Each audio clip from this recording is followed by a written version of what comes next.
Function मैंने करवाने थे।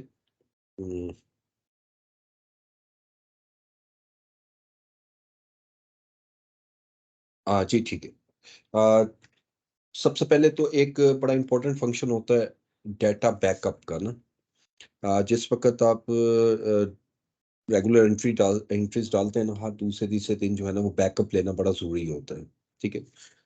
उसका तरीका मैं यहाँ बता रहा हूँ आपको कि आप जाएँगे आप लोग फ़ाइल पे, और फ़ाइल पे जाकर यहाँ पर बैकअप कंपनी में, ठीक है जी? बैकअप कंपनी में ये असल में अभी मैंने लिया था चेक करने के लिए, ये क्रिएट लोकल बैकअप, राइट? ये आप यहाँ से फिर देख लें कि फ़ाइल में जाएँगे, फ़ाइल में बैकअप कंपनी में क्रिएट लोकल बैकअप, ठीक है? यहाँ ये लोकल बैकअप आ रहा है, नेक्स्ट किया। अच्छा, अब वो कहते हैं अच्छा इसे बैक पे आइएगा तो यहाँ पर आपने ऑनलाइन बैकअप नहीं लेना, ठीक है जी? ऑनलाइन बैकअप नहीं लेना।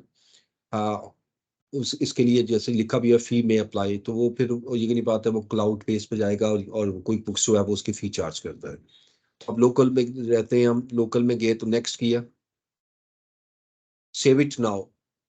Save it now and schedule future backup, only schedule future backup, तो बस मैं सेव इट नाउ कर देता हूँ, ठीक है? इसमें कोई भी कर ले। अच्छा, अब ये यहाँ पर उसको पाथ देना होता है, ठीक है? अगर पाथ चेंज करना चाहें तो पाथ दे दें, या ऑलरेडी मैंने पाथ दिया हुआ, ये वहाँ पे जाके उसको सेव कर देंगे। ये अब ये सेव हो रहा है, अगर आप देखें तो ज़रा स्लो चलेगा, देखिए ये सेव हो जाएगा। ये अभी मैंने डेस्कटॉप पे इसका बैकअप रखा है।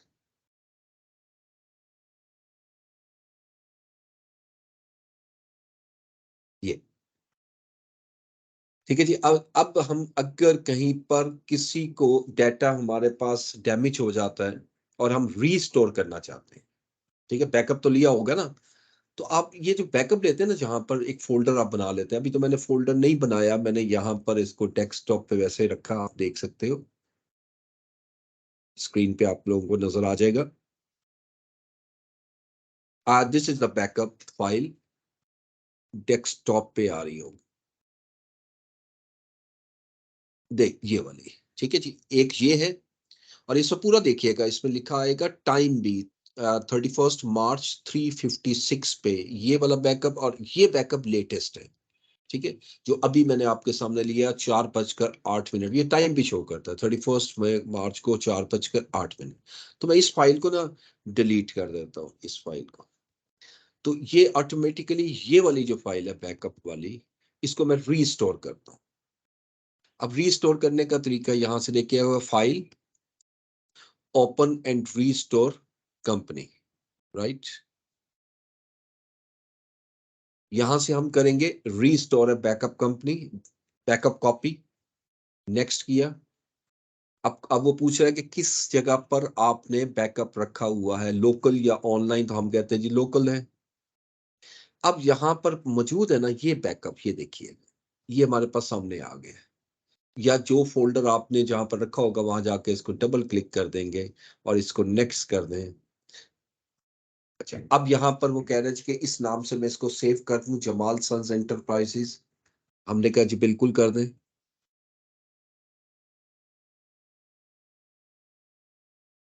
स व्हाट हैपेंस विद इट? एक मिनट।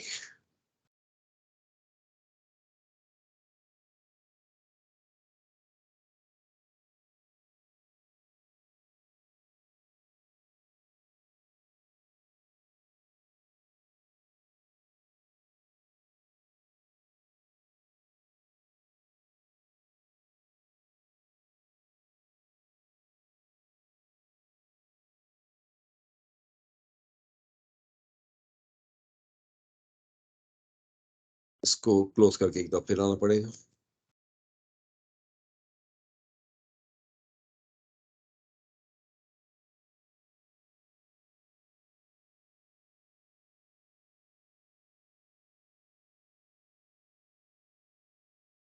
ठीक है जी, तो ये एक फ़ंक्शन था जो अभी ये दोबारा ओपन करूँगा मैं, जो भी आपके सामने मैंने किया।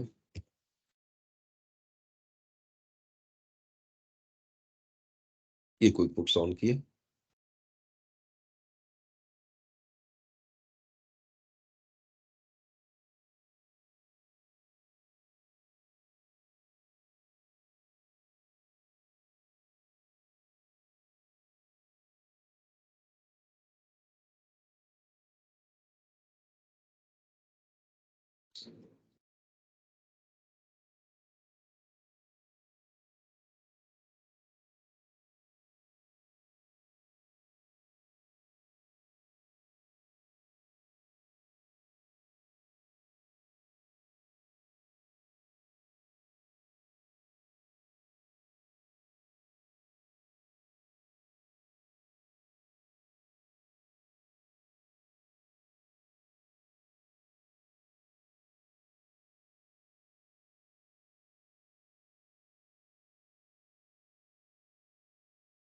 अच्छा, अब खोलता हूँ इसे। अच्छा, तो बैकअप और रीस्टोर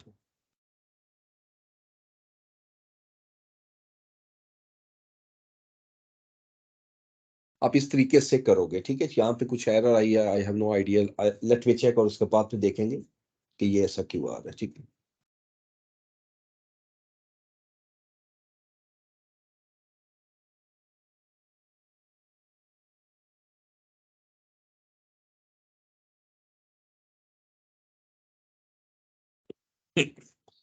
अच्छा जी, अब जरा एक फीचर, और मैं छोटा सा फीचर है वो भी जरा डिस्कस कर लूं आप लोगों से।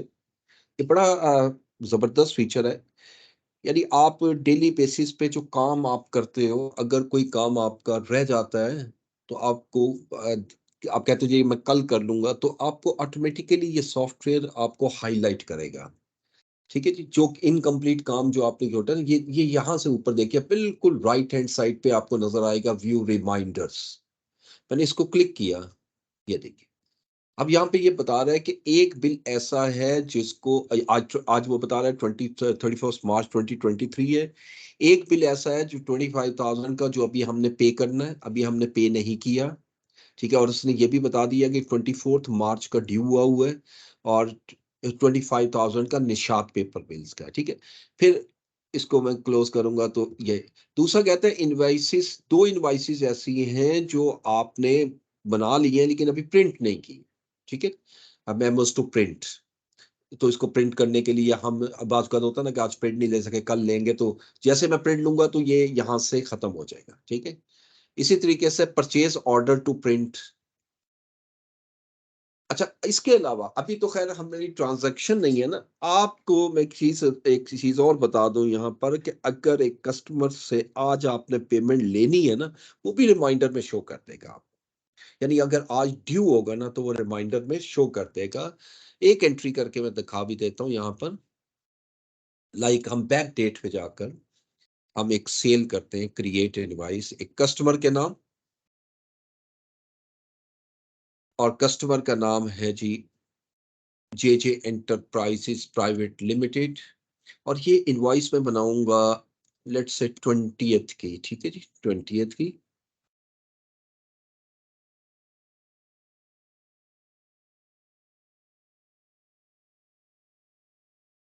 अच्छा, किसी भी चीज की कोई भी क्वांटिटी ले लेते हैं, टू क्वांटिटी है let's say head and shoulders की 700, ठीक है, और ये सेल्स टैक्स भी उसने लगा दिया 1652 की अमाउंट, और सेव एंड क्लोज कर।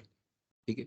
अच्छा, अब ये ड्यू कब होनी है, इसको देखते हैं, इसकी ड्यू डेट।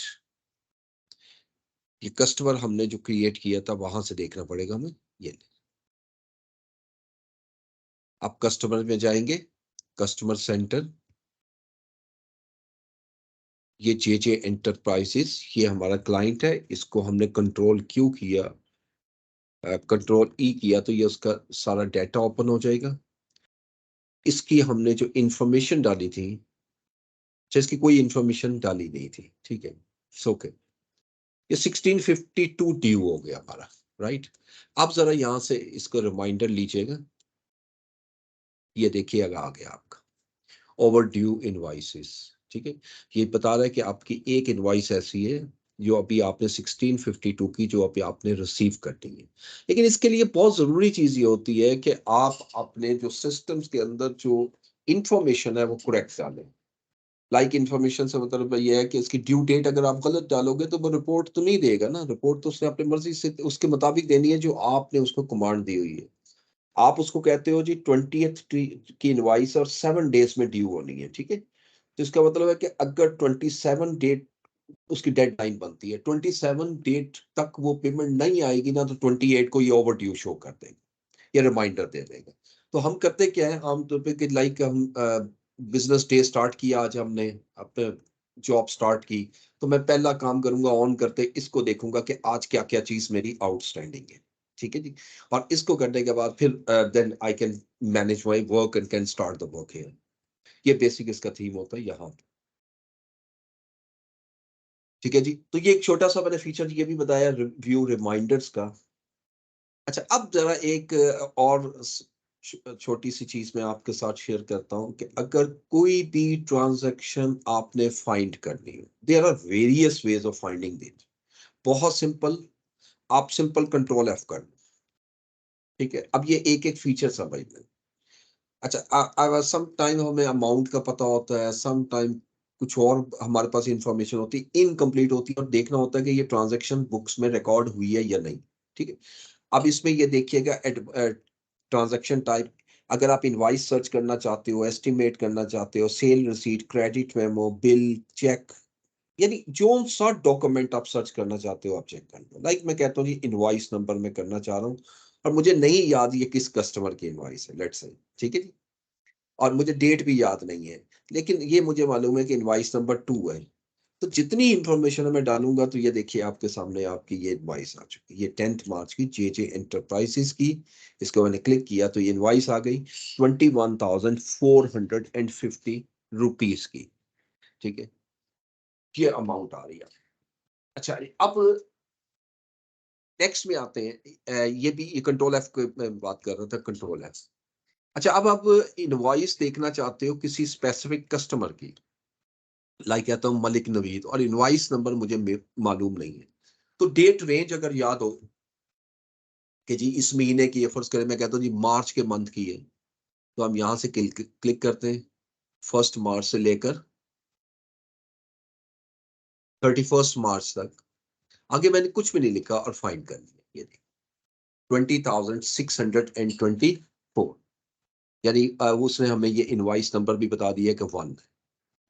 इसी तरीके से सम टाइम ऐसा होता है कि कस्टमर का नाम तो मालूम है, अमाउंट हम सर्च करना चाहते हैं, ठीक है जी। इसको रीसेट करता हूँ, अमाउंट, यानी मैं कहता हूँ जी कि एक इनवॉइस है 20,624 की। अब मैंने कस्टमर भी छोड़ दिया, इसको इसको सर्च कर दे तो ये देखें ये भी सर्च हो गई। तो इसमें यानी आपको कोई भी ट्रांजैक्शन जो आप सर्च करना चाहते हो, इजीली आप सर्च कर सकते हो, ठीक है। इसी तरह ये तो था सिंपल फाइंडिंग, ये सिंपल फाइंडिंग आ रहा है, और यहाँ नंबर ऑफ मैचेस जितने भी आएंगे ना ट्रांजैक्शन, वो आपको बता देगा, यहाँ से आप एक्सपोर्ट करके इसको देख सकते हैं। एडवांस में आएंगे तो एडवांस में यहाँ पर आप उसको मुख्तलिफ फीचर देख सकते हैं, मतलब अकाउंट के पॉइंट ऑफ व्यू से देखना चाह रहे हैं, कहाँ से सर्च करना है, ऑल अकाउंट से, मल्टीपल अकाउंट से, बैलेंस शीट अकाउंट से, एसेट अकाउंट से, करंट अकाउंट से, and so on.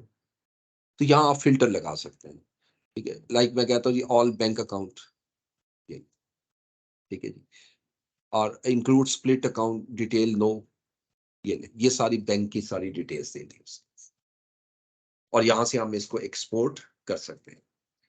Ageing, ageing analysis हमारा ये तो खैर रिपोर्ट है ना, फिल्टर है। एजिंग का मतलब है कि कौन सी अमाउंट आपने इसको सर्च करना है, एनी का वर्ड यूज करते हैं। तो ये देखें,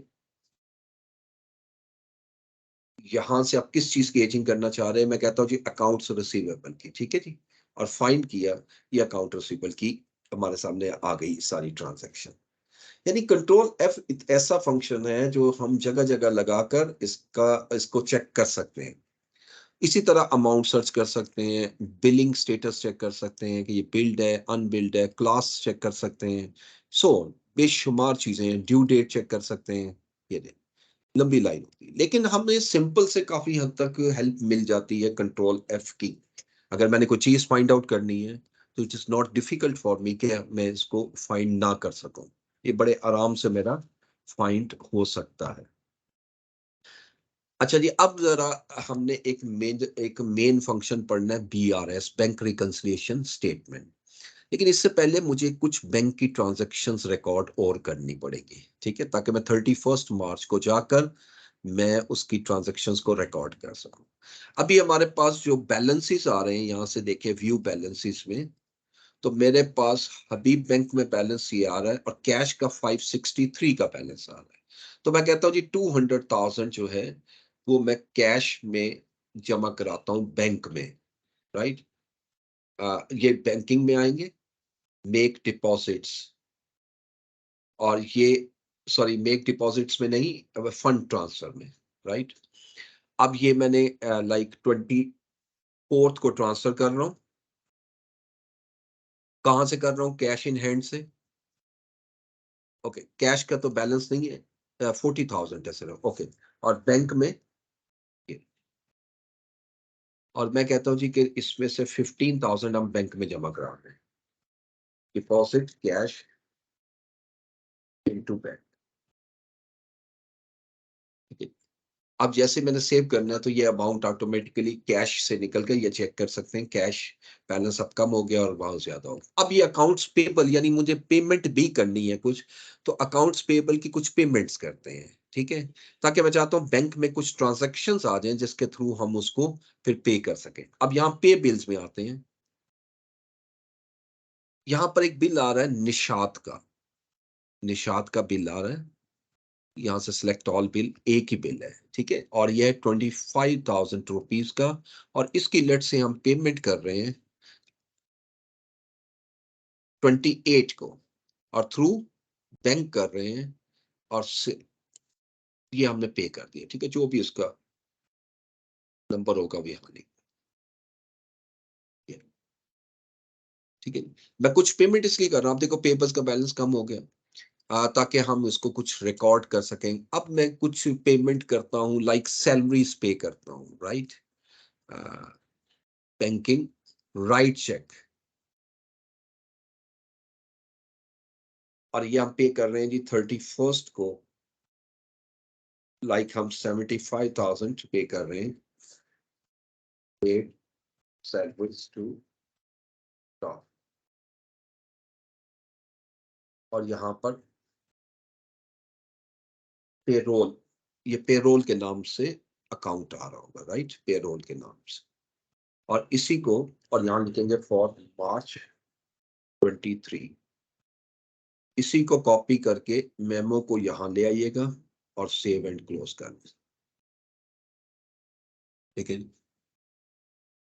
अच्छा, ये सारा करने के बाद अब ये जितना मैंने आपके सामने किया, अब कुछ बैंक की ट्रांजैक्शंस आ चुकी हैं।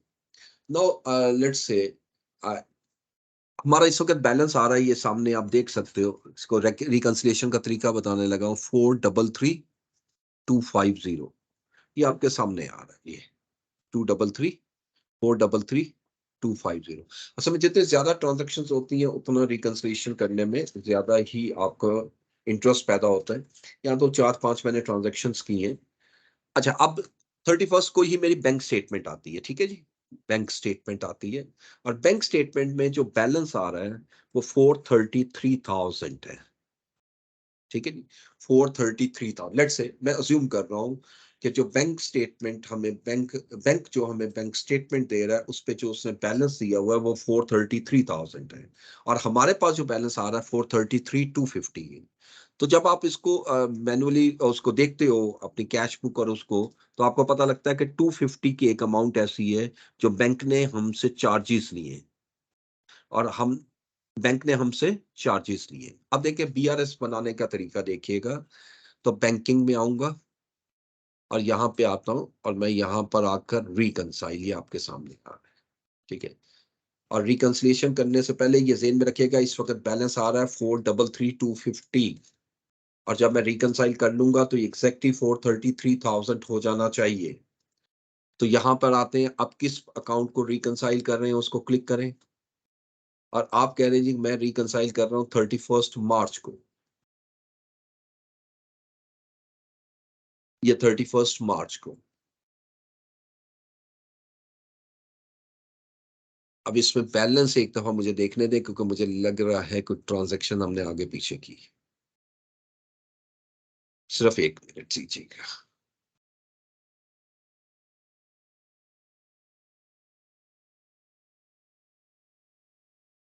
ये बैलेंस ही आ रहा है 433,250, ठीक है? यही आ रहा है 433,250। इसमें देख लें कुछ अप्रैल के मंथ की ट्रांजैक्शन ना हो, बस ये मैं देख रहा हूँ। ठीक है, 433,250। ओके जी, तो अब आइएगा यहीं पर बैंकिंग में रिकंसाइल। जब रिकंसाइल को क्लिक करेंगे, यहाँ बैंक अकाउंट सेलेक्ट करें और यहाँ पर 31 मार्च 2023। ठीक है जी, तो बैलेंस हम लिखेंगे जो बैंक स्टेटमेंट में आ रहा है, हम कहते हैं 433,000 बैलेंस आ रहा है, और 250 बैंक ने हमसे चार्जेस लिए, और ये 31 मार्च को। ठीक है जी, और इसमें फिर बैंक अकाउंट सेलेक्ट करते हैं, ये बैंक सर्विस चार्जेस। क्लियर। और अगर कोई बैंक ने हमें इंटरेस्ट दिया है, जैसे सेविंग अकाउंट पे हमें इंटरेस्ट मिलता है, तो वो अमाउंट यहाँ लिख देंगे और उसका हेड यहाँ पे सिलेक्ट कर लेंगे। ठीक है, तो कंटिन्यू किया। अच्छा, अब ये आपके सामने ट्रांजैक्शन आ जाएंगी। ये हमारी पेमेंट्स हैं जो हमने रिकॉर्ड की हुई है। आप बैंक स्टेटमेंट सामने रखोगे और बैंक स्टेटमेंट पे पेमेंट वाली साइट पे देखोगे 25,000 का चेक आ रहा है। आप कहते हो जी आ रहा है, आप इसको चेक लगा दोगे, 75 का आ रहा है बैलेंस, ये बिल्कुल आ रहा है। ठीक है, डिपॉजिट एंड अदर क्रेडिट जो आपने पेमेंट्स की है, डिपॉजिट करवाए हैं, उसमें 15,000 का डिपॉजिट आ रहा है बैंक स्टेटमेंट में, आप कहते हैं जी आ रहा है। ये क्लिक करने के बाद अब यहाँ से आगे जाने से पहले जरा ज़हन में रखिएगा कि उसने ये हमें देखना होता है कि यहाँ पर डिफरेंस जो है वो हमारा ज़ीरो हो चुका है। ये बता रहा है कि हमारा बैलेंस इतना था, ये डिपॉज़िट हुए, ये चेक्स हुए, यानी चेक एंड पेमेंट्स की। अब रिकंसाइल में कर रहा हूँ। अब रिकंसिलिएशन में पूछता है समरी चाहिए, डिटेल चाहिए, ये बोथ चाहिए, तो हम कहते हैं जी दोनों ही दे दो। ये दोनों डिटेल आ। अब ये बैंक रिकंसिलिएशन बनाई और कहता है जी इस महीने में 9 आइटम आपकी पेमेंट्स की थी, 3 आइटम्स ऐसी थी जो आपकी डिपॉजिट वाली थी, और टोटल जो आपका बैलेंस आ रहा है वो 433,000। राइट।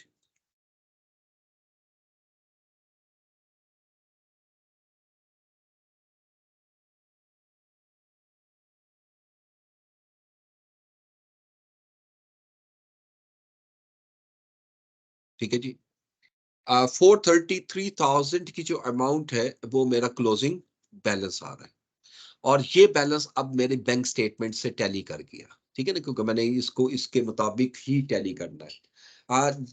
जब ज्यादा आपके पास ट्रांजैक्शंस होंगी तो it becomes easier to record it. ठीक है, ये आपके लिए बहुत आसान होगा कि आप इसको रिकॉर्ड कर सकें। लेकिन ट्रांजैक्शंस होना जरूरी है। अगर ट्रांजैक्शन ही नहीं होंगी तो फिर ये रिकॉर्डिंग, ये रिकंसिलिएशन वगैरह जो है वो बड़ी स्मूथ लगती है। जितनी ज्यादा ट्रांजैक्शन होंगी, जितनी ज्यादा कॉम्प्लेक्सिटी होगी, उतने ज्यादा बेहतर रिकंसिलिएशन बना सकते हैं। ठीक है, तो यहाँ पर अब एक एक आइटम भी उसने डिटेल में बता दी कि कौन कौन से चेक्स थे, कौन कौन से चेक क्लियर हो गए हैं, कौन कौन से चेक अभी क्लियर नहीं हुए। राइट। ये बैंक रिकंसिलिएशन स्टेटमेंट का पोर्शन आ जाता है आपका। अब जरा आप यहां तक जो हमने एंट्रीज की हैं, इसका अगर मैं प्रॉफिट एंड लॉस देखूं, तो यू कैन से कि इस वक्त हमारे बिजनेस को 118,765 का लॉस हो रहा है। ठीक है, क्योंकि हमने सेल नहीं डाली, इस वजह से हमारा ये लॉस ज्यादा हमें नजर आ रहा है। ठीक है, अब अगर आप इसको इनसाइट चेक करना चाहते हो तो ये थोड़े सा आपको पिक्चर भी दिखाएगा। ठीक है, ये इनसाइट को मैंने क्लिक किया, यहाँ पर ये बता रहा है कि हमारा जो नेट इनकम है वो माइनस में है, यानी नेट लॉस है। ये भी बता रहा है कि हमारी इनकम जो है वो 40,880 है, और एक्सपेंसेस 158,945 है, जिसकी वजह से हमारा लॉस जो है 11,805 है। और नीचे फिर हमें फर्दर डिटेल ये बता रहा है कि ओपन ओपन इनवाइसेस एक है 1652 की। ये वो इनवाइस है जो अभी हमने बनाई है और इसकी अभी पेमेंट रिसीव नहीं हुई। ये ओवरड्यू अमाउंट है, ये वही वाली है। वो कह रहे हैं एक इनवाइस ऐसी है जो ओवरड्यू भी हो चुकी है, और एक और 44,814 अमाउंट ऐसी है जो लास्ट हमने 30 डेज में पे की है। ये एक्सपेंसिव बता रहा है कि इस महीने के एक्सपेंसेस में 75,000 पेरोल एक्सपेंसेस हैं, 50,000 एडमिनिस्ट्रेटिव एक्सपेंसेस हैं, 33,545 कॉस्ट ऑफ गुड सोल्ड है, और अदर अकाउंट जो है वो 400 है। यानी टोटल एक्सपेंसेस 158,945 है। और ये जो इंफॉर्मेशन है, ये प्रॉफिट एंड लॉस की रिपोर्ट शो कर रहा है, चार्ट शो कर रहा है। ठीक है? तो बड़े प्यारे इसमें चार्ट्स हैं, इसमें आप एक-एक चीज़ देख सकते हैं, लेकिन ज़्यादा उस वक़्त एडवांटेज होता है जब उसके अंदर आपका डाटा मौजूद होगा, ठीक है? अच्छा, उसके बाद आइएगा नेक्स्ट में।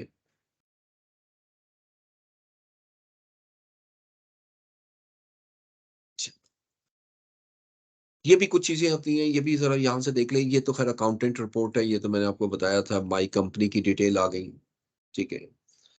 इसको भी देखने से पहले ज़रा देखिएगा, ये माई शॉर्टकट है। ये वो शॉर्टकट हैं जो कि आप यहाँ पर ला सकते हो, बल्कि बाय डिफ़ॉल्ट आ रहे होते हैं। इसमें कम ज़्यादा आप करना चाहो तो वो कर सकते हो, ये कस्टमाइज़ करके ना, कस्टमाइज़ शॉर्टकट को क्लिक करूँगा। अब मैं कहता हूँ जी कि कौन-सा नहीं आना चाहिए, लाइक मैं कहता हूँ जी ये जो आ रहा है, होम कंपनी, ठीक है?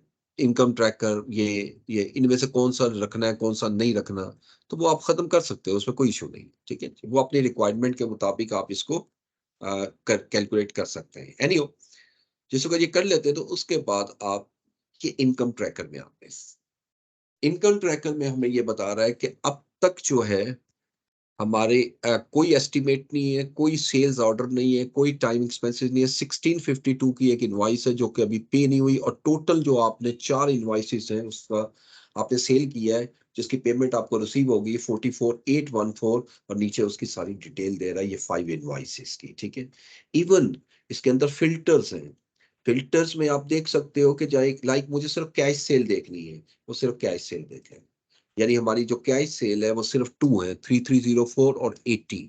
और अगर मैं चाहता हूँ जी कि जेजे एंटरप्राइजेज़ को जो मैंने सेल की है वो शो कर दे, वो उसने अलहदा कर दी।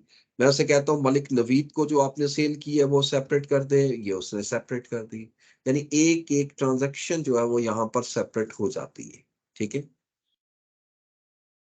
उसके बाद नेक्स्ट आइए, ये तो हो गया इनकम ट्रैकर। अब बिल ट्रैकर, ये अहम चीज़ होती है हमारी कि जो अगर कोई बिल ट्रैक करना है आपने कस्टमर का, सप्लायर का सॉरी, तो आप यहाँ से ट्रेस कर अभी तो ये चले इतने ज़्यादा नहीं है, ये देखें 5 नज़र आ रहे हैं, 6 तो ये सामने स्क्रीन पे नज़र आ रहे हैं। लेकिन अगर बहुत ज़्यादा बिल हो, तो मैं वो कंट्रोल एफ से भी कर सकता हूँ, लेकिन यहाँ से बड़े आराम से मैं सेलेक्ट कर लेता हूँ। मैं कहता हूँ जी कि वो मुल्लर एंड फिप्स का था, तो मैं मुल्लर एंड फिप्स को सिलेक्ट करूँगा तो वो इनवॉइस मेरे सामने आ जाए। तो इसको सर्च इंजन भी हम इसको बड़ा बेस्ट सर्च इंजन जो है वो ट्रेस करते हैं, इसको कंसीडर करते हैं क्विक बुक्स को। इसके बाद देखिएगा तो ये करने के बाद आगे तो कैलेंडर आ रहा है, अगर कैलेंडर चेक करना हो आप कैलेंडर देख सकते हो इसके अंदर।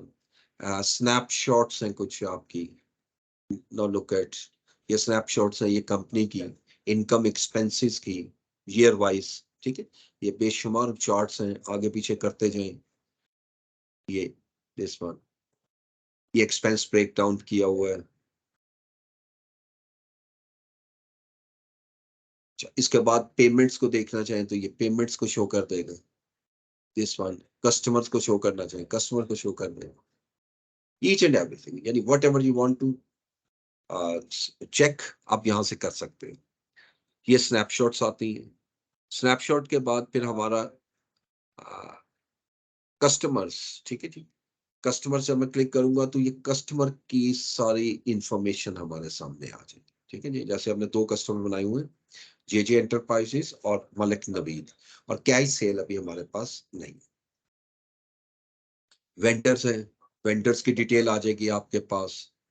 एक वेंडर है जिसको आपने 6,930 रुपीज़ पे करने हैं, और निशात को आपने पे करने हैं 37,500, ठीक है? इसको भी अभी आपने पे करने हैं।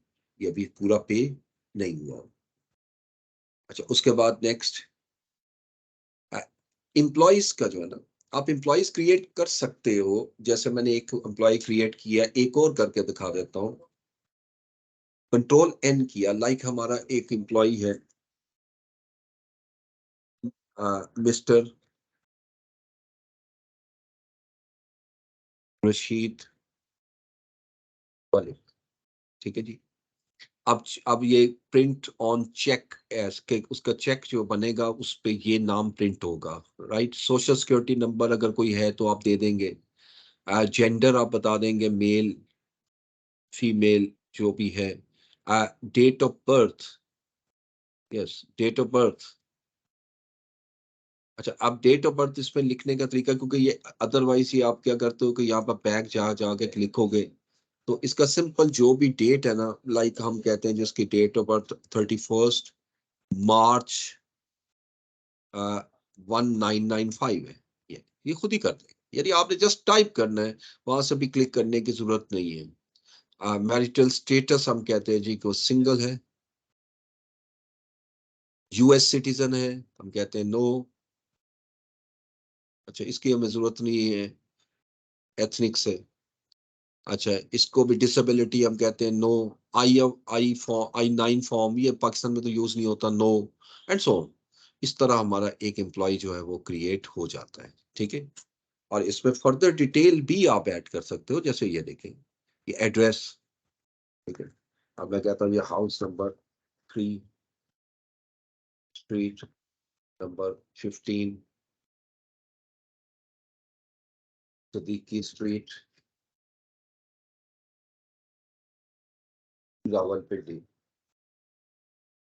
ठीक है। जिप डालना है वो डाल दें, मेन फोन नंबर, ईमेल उसका, वर्क फोन, मोबाइल, यानी एक एक इंफॉर्मेशन आप उसकी यहाँ पर ऐड कर सकते हो। इवन एडिशनल इंफॉर्मेशन में जाकर उसका एम्प्लॉय आईडी अगर जो आपने दिया है वो लिख दो, और नीचे बिलिंग रेट लेवल, ये बिलिंग रेट लेवल अगर कोई आपने रखा हुआ है कि जिसको ये रेट लगाना है बिल का, इसको जो पेमेंट करनी है वो ये रेट लगाना है, तो आप ये कर सकते हो। कंपनसेशन अगर कोई है, चूंकि पेरोल सिस्टम जो है ना वो पेड होता है, और उसके लिए अलग पेमेंट करनी होती है, तो वो इसमें शामिल नहीं है। पेरोल, पूरा पेरोल जो होता है, ठीक है, तो इसलिए आपको यहाँ पर उसकी कोई ट्रांजैक्शन नजर नहीं आएगी। एम्प्लॉयमेंट इंफॉर्मेशन में आप उसको ये बताओगे कि किस डेट को आपने हायर किया है, ओरिजिनल हायर डेट क्या थी, एडजस्टेड सर्विस डेट क्या है, रिलीज डेट क्या है। आ, उसके बाद यानी पूरी एचआर का मॉड्यूल है एक किस्म का, यहाँ पर आपको लीव ऑफ एब्सेंस, टर्मिनेशन, ये सारा कुछ आप इसमें करके कर सकते हो, ठीक है। चाहिए आप इनका, यानी दो एम्प्लॉय जो है हमने वैसे इसके क्रिएट कर दिए। एक मैंने अरशद खान किया, एक रशीद खान किया। लेकिन जो होता है ना पेरोल, ये टर्न ऑन पेरोल जो है ये हम नहीं यूज करेंगे, क्योंकि इसको जैसे ही करूंगा तो वो कहते हैं जी कि आप पहले इसको क्लोज करेंगे, और उसके बाद फिर ये पेमेंट्स की तरफ चला जाएगा, सब्सक्रिप्शन की तरफ, राइट। तो हम इसको इसको क्लिक नहीं करेंगे, हम इसको छोड़ देंगे। अच्छा जी, उसके बाद रिपोर्ट्स के बाद, अच्छा इसमें एम्प्लॉयज के बाद बैंक फीड्स हमें जरूरत नहीं होती कहीं पे, ठीक है, इसको नो कर दें, क्योंकि ऑनलाइन बैंकिंग हम यहाँ से नहीं चला सकते। डॉक्यूमेंट्स हैं, हाँ यहाँ पे अगर कोई डॉक्यूमेंट आपने अटैच करना है, कोई बुक्स में रखना है, तो यहाँ स्कैन भी कर सकते हैं, स्कैन करके उसको अटैच कर सकते हैं, ठीक है। उसके बाद रिपोर्ट्स हैं, ये सारी रिपोर्ट्स उसने खोल दी, प्रॉफिट एंड, यहाँ ये मतलब एक फॉर्मेट दिए हुए हैं, ये सेल्स रिपोर्ट्स हैं। ये जॉब रिपोर्ट्स हैं, जो जो सी रिपोर्ट आपने खोलनी हो उसके मुताबिक आप इसको कर सकते हो, ठीक है। ये ageing report, favourite reports, recent reports, ठीक है, एंड कंट्रीब्यूटेड वगैरह। मतलब जो रिपोर्ट मैंने लेनी है ना, लाइक मैंने परचेज की लेनी है, तो जो परचेज की रिपोर्ट लेनी है वो मैं यहाँ पर ले सकता हूँ। अच्छा, उसके बाद आते हैं व्यू बैलेंसेस में, ये सेकंड मेरी फील्ड आती है, व्यू बैलेंसेस। जब मैं इसको क्लिक करूंगा तो ऊपर देखिएगा कि आपको सारे बैलेंस इस वक्त मेन 4 बैलेंस शो करने होते हैं, इसलिए ना हमेशा याद रखिए, ये 4 बैलेंस शो करता है। यानी 4 से मतलब 3 आइटम्स। एक अकाउंट्स पेबल आपके कितने हैं, कितनी पेमेंट आपने करनी है। एक अकाउंट्स रिसीवेबल कितने हैं। एक आपका बैंक और कैश का बैलेंस, ठीक है। ये जो बैलेंस है ये बैंक का है, ये टोटल बैलेंस है, कैश एंड बैंक बैलेंस, ठीक है। आप इसको भी कस्टमाइज कर सकते हैं। ये देखिए, मैंने सिर्फ ये वाले बैलेंसेस ऐड किए हुए हैं। अगर मैं चाहता हूं कि कोई और बैलेंस भी मुझे यहाँ शो हो जाए, आई कैन, यानी I can add it. Like मैं कहता हूँ जी यहाँ पर मुझे इनकम में ये जो सेल्स अकाउंट है ना, ये भी शो कर दे, इसका बैलेंस भी शो कर दे। ये देखें सेल्स अकाउंट। अब देखें, यहाँ पर आप इसको जब स्क्रॉल करोगे, ये सेल्स अकाउंट भी आ गई 40,880।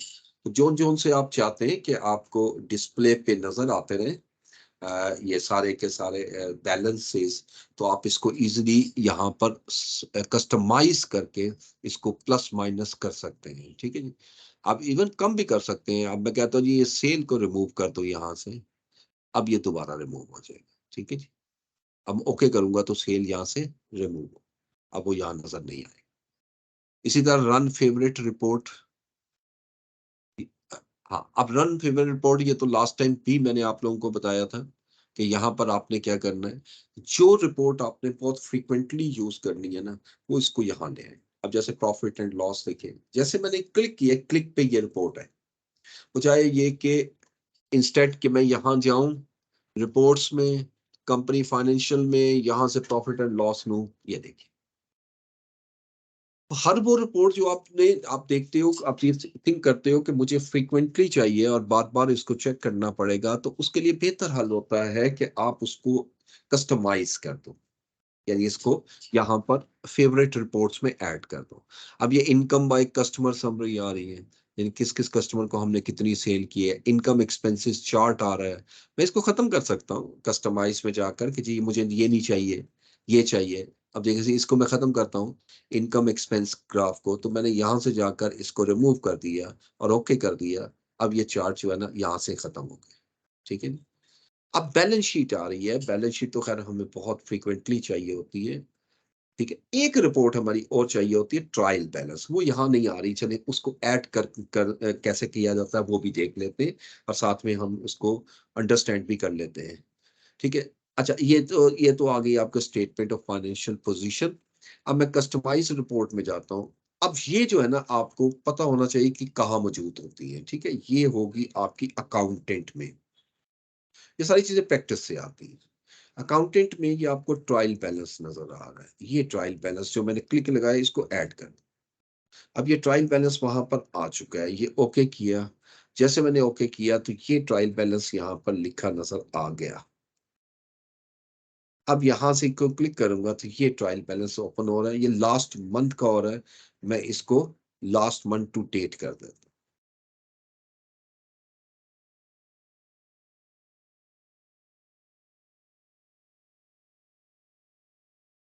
ये आएगा ना आपका टू डेट, ये ये आपका ट्रायल बैलेंस आपके सामने है, जिसमें एक एक आइटम जो है वो हमारे पास मौजूद है। ठीक है जी। तो अब नेक्स्ट इंशाल्लाह नेक्स्ट क्लास में क्योंकि आप प्रैक्टिस ज्यादा मैंने करवानी है तो उसके लिए मैं कुछ बना देता हूँ। नेक्स्ट क्लास बजट पे है हमारी। ठीक है। तो बजट कैसे बनाया जाना है और फिर डाटा डाल के उसको एक्चुअल से कैसे हम कंपेयर करें। तो बाकी इंशाल्लाह नेक्स्ट क्लास में हमारी मुलाकात। ठीक है जी। Thank you so much.